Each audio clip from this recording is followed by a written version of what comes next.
And I believe we're live. Welcome to the Know Yourself Revolution. My name is Grace Gravestock, and I'm excited today to share with you a little bit more about what I've seen in terms of shifting from the eclipse so far. And I'm curious to know what you are seeing. So if you're watching from another part of the world, or even if you're watching from Austin, I'd love to know what you have experienced in terms of shifts. The eclipse, as you may or may not know, is something that ancients have feared because strange and mysterious things happen during eclipses. And if you don't understand why they're happening, they can be very disturbing. So I've noticed a lot of big shifts in the world. In my social network, a lot of people, it seems like there's a lot of big things happening. A lot of people, at least people that I'm connected with on Facebook, I see a lot of people passing in this window. What are you seeing? Let me know in the comments where you're joining us from. And please, if you don't mind, sharing what you're seeing so far from the eclipse. I just got back from a weekend eclipse event. We were in the Path of Totality outside of Austin, Texas, and there was about 100 people at the event that I was at. It was pretty amazing, and I want to share today a few of the shifts that I've seen based on my experience there and all the readings that I did and the people that I talked to. I also spoke at the event about what happens when the sleeping phoenix awakens, based on the 2027 prophecy by the founder of human design, Ra-Uru Hu. So I shared that, and I'll be broadcasting that recording on Saturday if you want to tune in at 11 a.m. Central Standard Time. I will be broadcasting that on all my groups and on YouTube and LinkedIn, just in case you're curious. What happens when the sleeping phoenix awakens? It's a pretty big deal, and it explains a lot about what we're noticing in terms of the craziness around us. Like, there's a lot of explanation for it. And I'll tell you, at this event, there were a lot of people that shared a lot of perspectives, and they were actually pretty congruent, all of them. So before I get into it, I want to share with you a quick highlight reel from the event. It was a lot of fun, and it's just a quick little video. So let me see if I can share this. There we go. Okay, so here we go. Selling candles. This was our booth. And there were people that ran the event, friends of ours. Small house, I didn't have to speak. I met some really amazing people. We had a fun event outside. It was at a beautiful location, and a lot of amazing speakers, a lot of amazing people, and had a really fun booth. Who was one of the organizers. That's it. Pretty quick and easy, but I wanted to give you a little taste of what that event was like for me. It was pretty fun. So I'm curious what it was like for you. What was the eclipse like?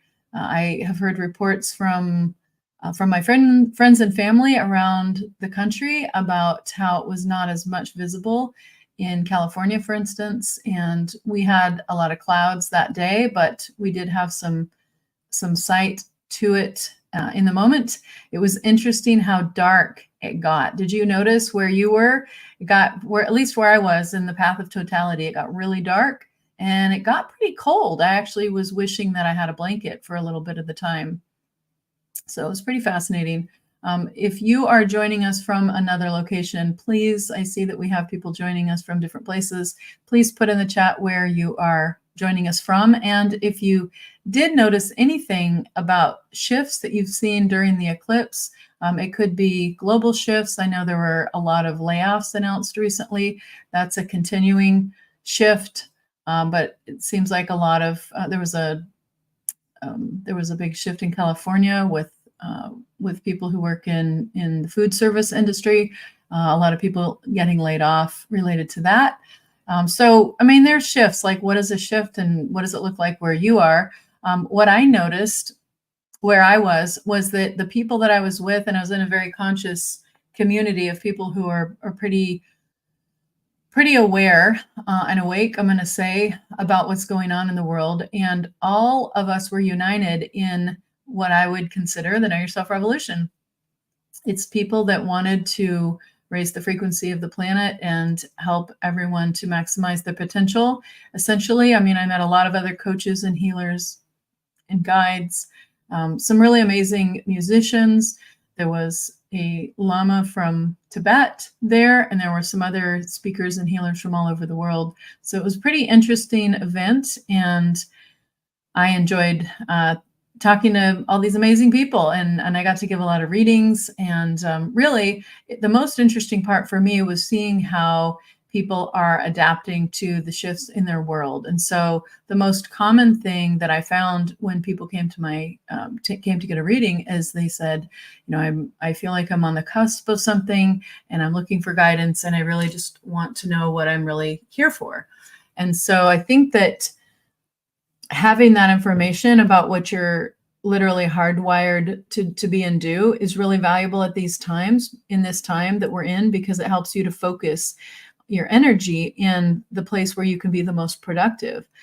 As you probably know, if you understand your human design, you're perfectly configured to be and do what you're here to be and do.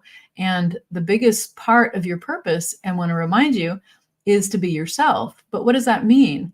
So much of who we think we are is actually not us. It's comes from what I call conditioning and programming, from the influences that we've had in our families, in our workplaces, in our partnerships, in our lives, in our society. So a lot of the things that we think that we need to be and do come from someone else outside of us. And so my message is really simple, and it is, at this time when the whole world is shifting, let's take this as an opportunity to shift into what we're each uniquely here to be and do. Because the biggest shift that I can tell you that's happening is these background frequencies are changing, and they're what we used to get supported for in the past, which was all of us being the same. It's that pressure to conform that we've all felt. That's shifting. And so what we're going to have going forward is more support for being uniquely us, uniquely ourselves. It's individualization. And so if you are, if you've been following human design for any length of time, I was looking for my book. I don't have it within easy reach, but human design is called the science of differentiation. And so differentiation is really about you being exactly who you are, which is very different than anyone else on the planet. So I just want to remind you that you have an important role that nobody else can perform, and that you are here for this time. What I noticed in the readings that I gave was so many certain patterns, so many people who are here to be heretical. If you have a 5 line in your profile like I do, then you are here to be a change agent. And one of the most interesting conversations that I had over and over again was people who have this part of their configuration saying to me, I just don't feel like people get me, and I really wish I could be in a relationship. I want to be in a relationship with somebody who sees me and who really understands and is interested in all the kind of esoteric things that I'm interested in. And so I shared my gratitude practice. And if you're new to me, then you may not have seen it. I'm going to go ahead and put it up in the chat. It is a 2-step gratitude manifestation practice that helps you raise your frequency and get into a place where you can create more effectively and more powerfully whatever you want in your life. So my whole thing is helping you to understand who you are really, what you're here to be and do, and then to intentionally create a life that you love. We have the What's My Purpose program. You can go to what'smypurposeprogram.com and see more about it if you want. But really, it is my mission to help everyone who wants to know that you have a purpose, and your purpose is to be yourself, and that nobody else can do or be what you're here to be and do. You're uniquely prepared for that role that only you can play in this world. And so knowing your strengths is really useful at this time. So I noticed this desire in many of the readings that I gave for people who want a partnership with somebody that really sees them and understands them. If you have a 5 in your profile, then you may be familiar with what we call the projection field. So I live in the projection field as a 2-5. And what that means is people project onto me who they want me to be or who they think that I am. And it's not always, in most cases, not at all who I am. And so I don't always feel seen. And so if that's your experience, it could be the 5 line or it could be something else in your chart. But the point is, I kept seeing this pattern of people really wanting to be seen. I saw a lot of orchestrators, also known as projectors, that really were very happy to finally be seen and to understand in more detail what their unique role is on this planet, and that they don't have to be like anyone else. If you're a projector, orchestrator, guide, know that you don't have to fit in. You never will, and nor should you. And you play a very important role that's very different than everyone else. And as we shift into these new background frequencies in 2027, I believe that you projectors, orchestrators, will take on a new role in society. So we'll see what that looks like. It's a little bit controversial to talk about, to be honest, because nobody really knows. But there certainly is the prophecy about the background frequency shifting, which we already can see evidence of. And we also know that what also is happening is the solar plexus is mutating. So humans are due for an upgrade, an energetic upgrade. We get these upgrades every so often. The last one was in, I think it was 17. Put it in the chat if you know. I think I want to say it's 1780, 1792, I'm not sure. But it was when we went from 7 centered beings, like the Hindu Brahman chakra system is based on 7 energy centers, but human design recognizes there are 9.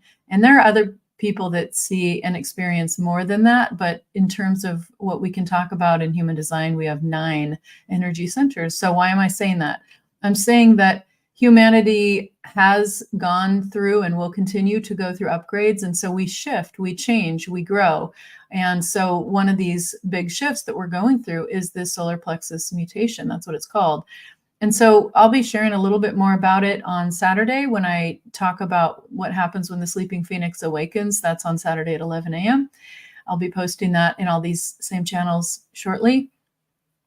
And really what I want you to understand is that there is a reason for what we're going through, and it is all for your benefit. It is not happening to you, it is happening for you.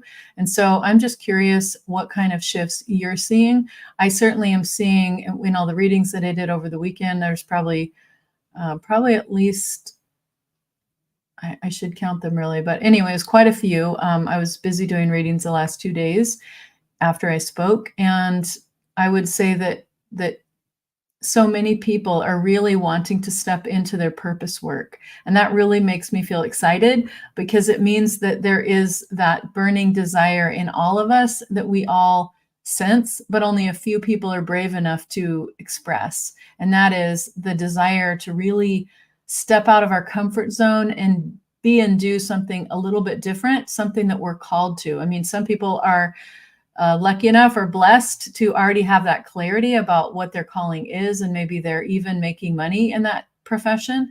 And then there are plenty of people that are not. So the point is, I'm sensing as I'm doing more and more readings lately, especially over the eclipse weekend, that there are definitely more people wanting to step into their purpose work. That was probably the number one question that I got was, can you show me what I'm here to be and do? I really want to step into my calling. I know that I'm being called for something, and I just don't know what it is. So if that's you and you don't know what it is, then I encourage you to, and if you're new to me, get your chart at what'smychart.com.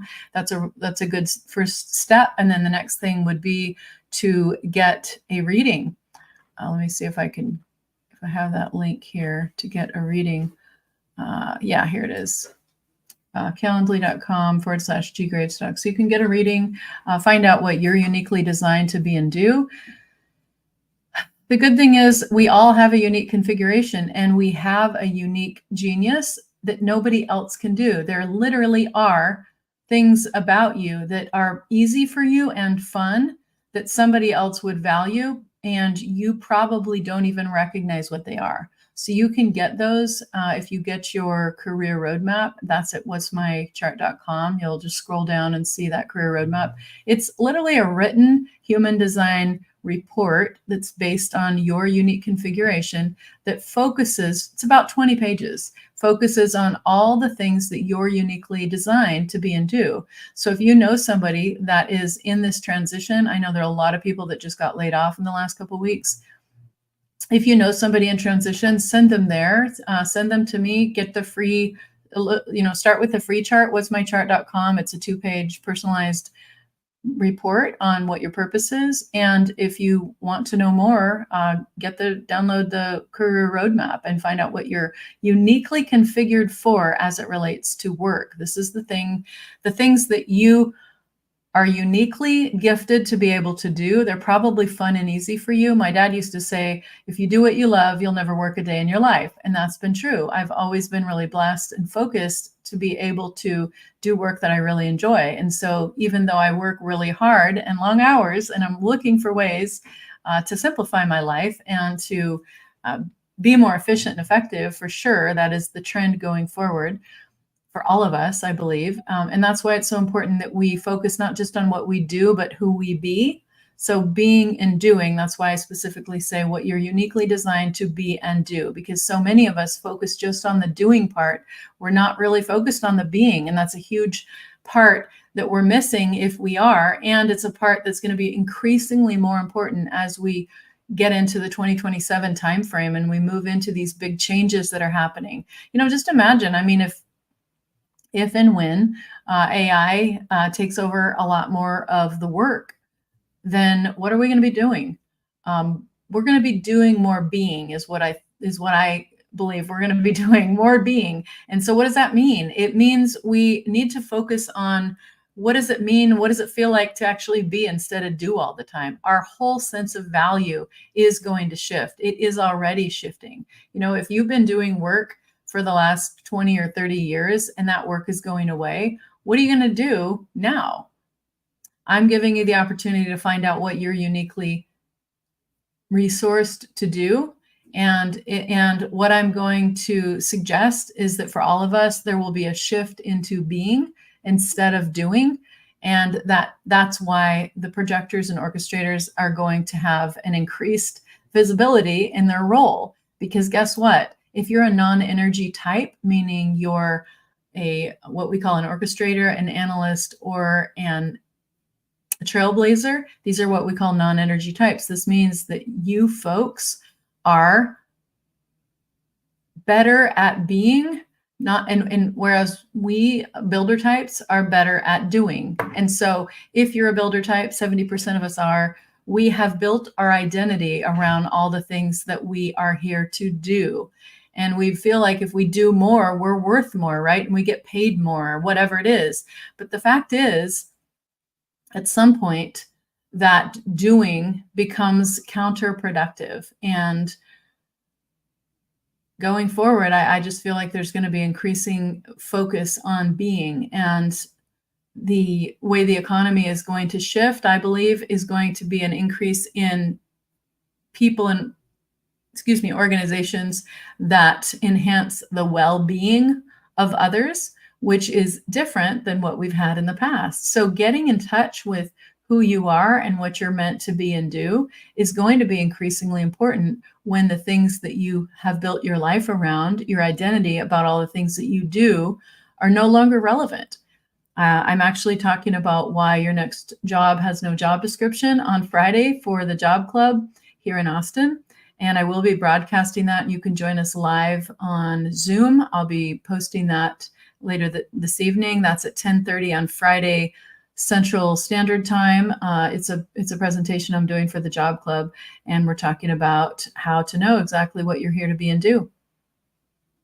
So that's what's coming up. Tomorrow night we have a podcast with Dee She and I used to work together at Clear Result a long time ago, and she is now a coach and performance consultant. So we will be having a conversation at 7 o'clock Central Standard Time tomorrow night, and that's also being broadcast on LinkedIn. So that's going to be really interesting. Friday at 10:30 in the morning, I'll be making that presentation to the Job Club. So you're welcome to join us live on that one if you know anybody that is in this job or career transition space, or maybe you are. On Saturday, I'm going to be broadcasting the presentation that I made at the Eclipse event called What Happens When the Sleeping Phoenix Awakens. That's going to be at 11 o'clock Central Standard Time on Saturday. And then on Tuesday next week, we have an interview, a podcast interview with Veronica Drake, and she is going to share about her one-word method. This is going to be fascinating for you if you're interested in knowing how to tap into your intuition. See, as we go through what's called the solar plexus mutation in 2027, which is already started, like we're already seeing shifts in how we operate. But as we go forward, we're moving away from making decisions from our thinking mind. And certainly human design teaches us to make decisions from using our body's natural, I'm going to say genius, like we have access to our spleen, our gut, or our emotional solar plexus for most people. And that is the inner guidance system. And it means that we're meant to make decisions not from our heads, not from our minds, as we used to do before the upgrade in the 1700s, but we are meant to listen to our inner guidance system. So if you don't know what yours is, you will see that on the free report that you can get when you go to what'smychart.com. So check that out. Send it to a friend if you know somebody that's in a job or career transition. And if you're interested in understanding more about what it means for you, schedule time with me at calendly.com/ggravestock. So that is, let's see, that's pretty much it. I wanted to share with you a little bit about what I've been seeing based on my experience at the Eclipse event.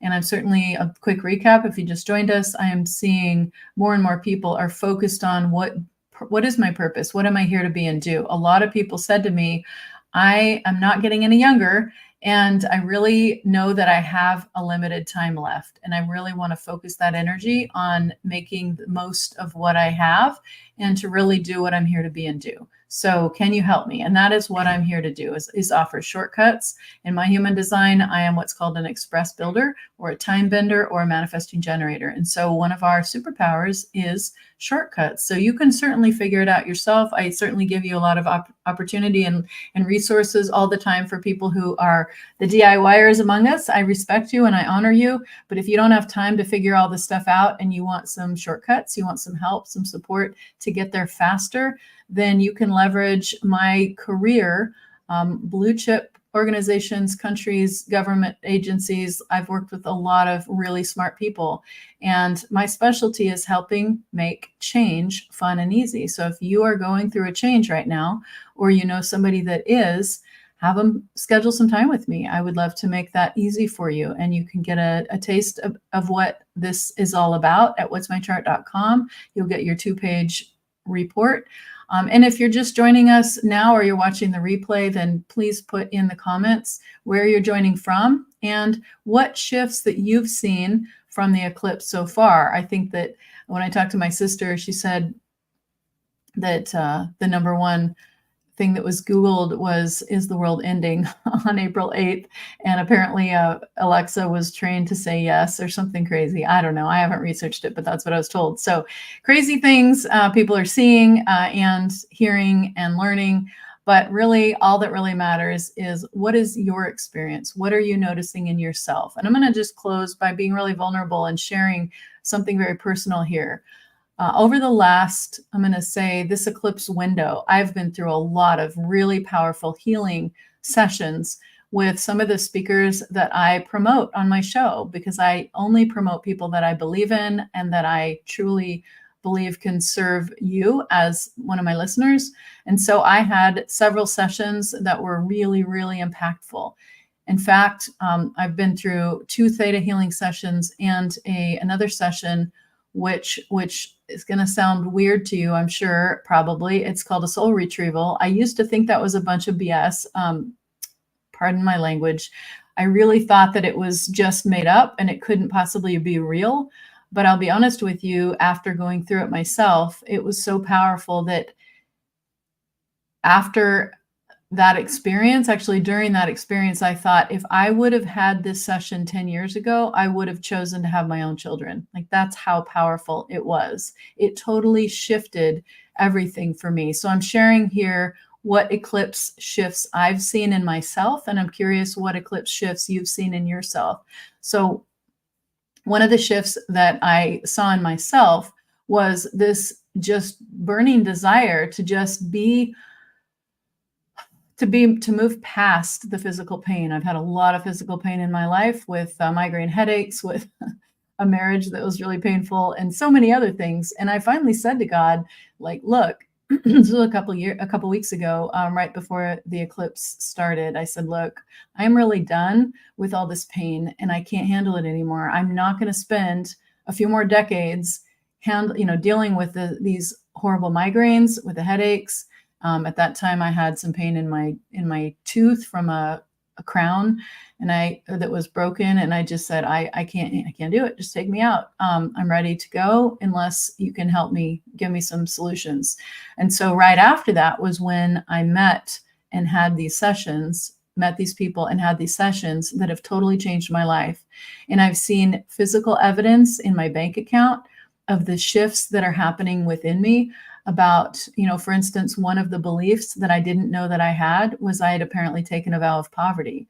So again, this might sound really bizarre to you, and if you believe me, if you don't, it's up to you, but I can just tell you what I experienced.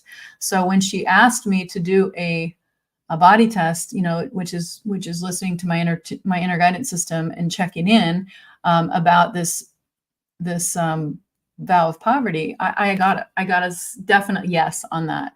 And I was really surprised, kind of surprised, but kind of not, because I thought, well, that makes sense. Like why I've had certain challenges in my life. And she helped me to change the beliefs around it. And ever since then, I've seen a real shift that shows up in numbers in my bank account. I'm not saying I'm rich. I'm not saying, that I can just quit working and play at the beach all day. But I am saying that I'm seeing evidence that I'm fully supported, and I feel different about the work that I'm doing. And I feel more assured and confident that I'm doing what I'm meant to do. And it's very tempting, when you have a corporate background like I do, to just go back and to take on a corporate project. I might still at some point. I mean, I still really love that work, but I feel called to do this work, to really help people prepare, people like you. If you're already a healer, coach, or someone that helps others know, love, and trust themselves, my purpose is to give you a platform and help more people see you and see what work you do, because I want to amplify your work in the world. And if you're a person who is new to this idea of knowing yourself, loving yourself, and practicing self-care, and you're like, what the heck does that even mean? And why should I listen to you? Then you are the person that I'm speaking to, because I was like you not that long ago. And I thought, I'd never heard about a lot of this stuff, frankly, but I have experienced such dramatic shifts in my own life since I explored it. And I always say, do the experiment on yourself. Like, you don't have to listen to me about your human design. Take the experiment. It's called the human design experiment for a reason.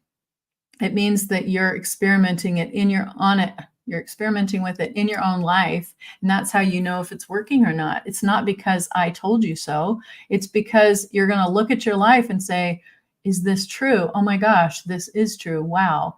And so my whole message to you is you're more powerful than you realize. All of us are. And when you start stepping into your power and stop giving it away, that's when your world can change. And so that's what I have been doing, leading by example to heal. I'm 50. And so I'm in my Chiron return, it's called. Like, I'm not an astrologer, but I've talked to enough astrologers who say the Chiron return is something that happens at 50. And so it's about healing the childhood wounds. And I'll tell you, even just 2 nights ago at this event, I had a really powerful session. I gave a human design reading to this amazing woman, and I told her that I had a headache, and she said, let me help you. And I think I can help you. And so I said, okay. And so I did a session with her, And it did take away the headache. But what it also did is shine a light on some trauma that I had when I was 14.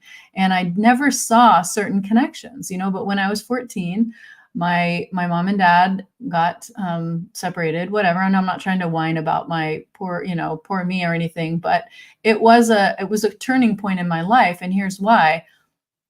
When my mom kicked my dad out, and then it was like, how are we going to make ends meet? I don't know where we're going to get the groceries from. So my mom knelt down to pray, and I knelt down to pray with her. And before we were even done praying, there was a knock on the door downstairs. And so we went to the door.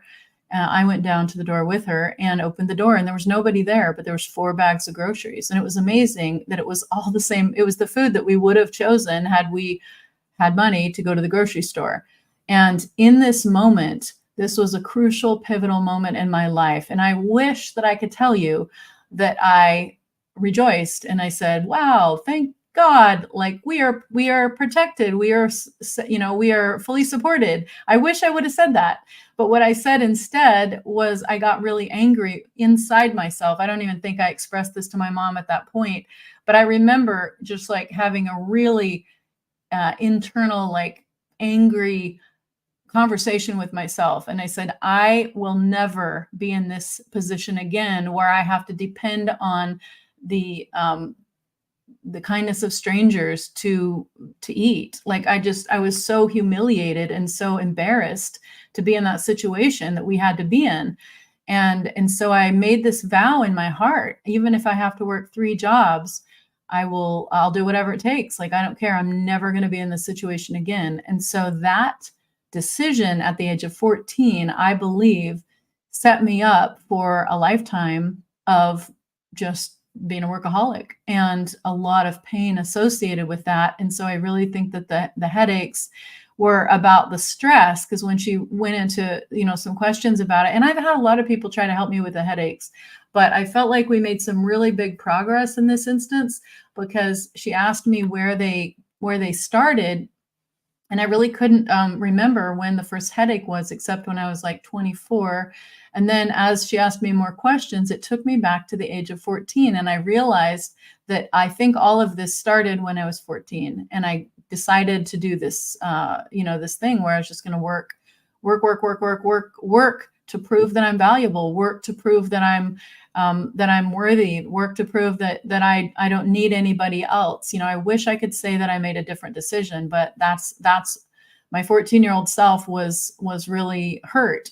And that's what I decided. And so then as I was talking to her, I realized, oh my gosh, that was at the same time when my best friend from, I think it was junior high, around 14. It was around that time my best friend decided not to be my best friend anymore. She decided to take a different path and go explore some things that I was not interested in exploring. And so all of a sudden I was alone. And I was, what it's like when you're a teenager, you're 14, you're just like, you feel like your whole world ends if you don't have your friends and you're not socially, in the in crowd. So what did I do? I went to the computer lab and I learned to type so that I could type out my thoughts and feelings, since I didn't have a friend to talk about them with. And that really served me in my career, because I could type really fast, because I learned to type really fast so that it would be a proxy for having a conversation with somebody that cared, because I felt like there was nobody around anymore that did, because my best friend ditched me. So that really served me. But what it did was set me up for a lifetime of all this stress and overwork and trying to prove my worth. And so if you look at my human design, you can see that I do have an open will center, which means one of the lessons that I'm here to learn is about my own value, and my own worth. So 7 out of 8 of us have that in our configuration. So if that has been something that you've struggled with as well, like, where is your value? How much are you worth? Trying to measure your value in terms of the money or whatever resources you have or don't have, that's painful. And frankly, I'm here to tell you that we are all fully supported and we are all meant to be taken care of. Like we shouldn't have to struggle with those kinds of things. And I know it's easy for me to say that. I don't know your situation, but I'm telling you, I was in that situation where we were literally praying for groceries. And as embarrassing as that is to admit, um, I made a choice and it impacted my entire life. And I wish now that I could have made a different choice. I could have, in retrospect, I wish I would have said, wow, thank you, God. This is so amazing that I'm so fully supported and that all we had to do was pray and groceries showed up on our doorstep. So why do I share this with you? Because this was one of the big shifts that I went through in the eclipse, was to realize the connection between my own childhood wounds and how they have affected my life, and then asking for healing, getting help, getting support to make these transitions, to overcome these challenges that I faced in my life. And I feel like when I was working with this woman, I'm going to interview her on my podcast soon, so you'll get to meet her. Her name is Linda. But what I realized in that was it also that age 14 thing was really interesting, because fast forward 10 years and I had my first job, and I was I called my sister at a very pivotal time. She was 14, and I found out later that she was about to go kill herself, and she picked up the phone on the way out the door, and I invited her to come and stay with me. And I'm so glad that I did, because it turns out that she was in a really dark place in her life. And I didn't know. I was living in another state. I was living in Michigan and she was in California. And so, interestingly enough, when she came to live with me, and she lived with me for 4 years, that started when she was 14. And so I realized just the other day when I was doing this eclipse work that I gave her the nurturing that I wished I would have had when I was 14. So my big takeaway for what I healed and what I worked on this weekend was talking to my 14-year-old self. And I know if you've never done this kind of work, you're going to think this sounds really, really weird. But it was really helpful. And so I would encourage you to keep an open mind on some things that, if they're new to you. But what I did is I literally just closed my eyes and I tried to communicate with that 14-year-old version of me.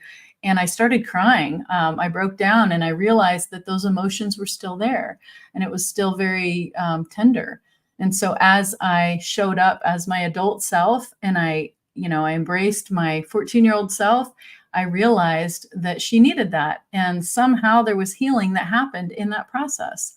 And because of that healing, that helped me shift. And I believe that by me shifting, that helps other people shift. Because, and this is a weird thing too, this might also surprise you or sound weird, but there is this thing, it's called constellation work. And I experienced it once a few years back, and it was so fascinating. So put in the comments if you do constellation work, because there might be people that are looking for you. But anyway, constellation work is it's this amazing kind of work where total strangers end up acting out the trauma in your life. They don't even know. They have no way of knowing, but they somehow follow their intuition, and it's guided somehow. And anyway, through the course of this, this was through constellation work was how I first learned that we have the potential to, when we work on ourselves, we work on a quantum level, and we can benefit a lot of other people just by doing the internal work on us. So this is also another reason why this Know Yourself Revolution is so important to me, because when we know, love, and trust ourselves, we impact everyone around us. And if this is new to you, look up David Hawkins. He's done a lot of research on this. And so what the idea is when we raise our frequency, the higher we can raise our frequency, the more people we impact with that frequency. And so when we do that inner work on our own lives, we encourage other people energetically to do the work on their lives. And when we become more whole and they become more whole, guess what? The whole society becomes more whole. So I encourage you to consider any of these things. If you want to talk, calendly.com/ggravestock. If you're interested in a reading, I would love to give you that. If you are new to all this, make sure you get your chart at what'smychart.com. And if you're interested in meeting some of these amazing healers, I will continue to feature them on these lives and also on the podcast. So be sure to subscribe to the podcast. Just go to youtube.com, type in my name and podcast, Grace Graves podcast. So I think that's pretty much it for today. I know we have people that have been joining us, but I don't see any comments, so I'm going to just leave it there. Unless I see another person. If you want to say where you're from, or if you've seen any shifts in your own life, I'd love to share them with everybody now. If not, we will just wrap up. So the question is, what eclipse shifts have you seen in your life? Today I shared with you some of the ones that I've seen in my own life, and I shared some very personal examples. And my point in sharing them was to say, when you do your own inner work, when you know, love, and trust yourself, you help other people to know, love, and trust themselves. You make a shift on the planet, you help your entire family, and you help all those around you, even people that you don't know. So the impact of doing that internal work, which I know can be scary, and it can also feel like a lot, but you're going to feel better when you do it. So I want to encourage you to do it. And if part of that work that you're being called towards is to really understand what you're uniquely designed to be and do, then please reach out, at least get your free chart at what'smychart.com, and schedule time with me if you want to unpack any of that. So thanks again for joining me. I will be live again tomorrow. I intended to be live over the weekend, but I'll just say the internet connection was super weak there, and I couldn't do it. So my apologies if I disappointed you. I will do my best to continue going live every day this month, because I want to encourage you in this journey. And this is a new chapter that we're all in. And I want you to know that you're not alone, and you have support if you so desire. So remember, life doesn't happen to you. It happens for you. And if you're going through a change right now, I want you to repeat after me. I choose to make this change fun and easy. See you tomorrow.